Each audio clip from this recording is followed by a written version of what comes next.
How to fix YouTube font size. The very first thing you want to make sure that you are running the latest version of the app. In order to check it out, head over to your App Store. In the source bar, search for YouTube and then move into it. Right here, you can see the option of update, which means that your application is not up to date.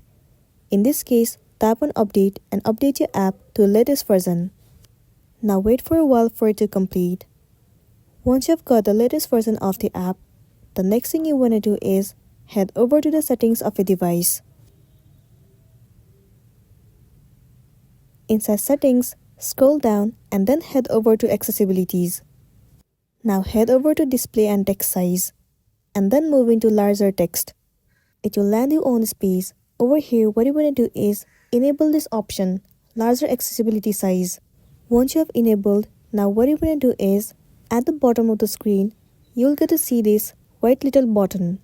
You need to swipe this button left or right according to the font size.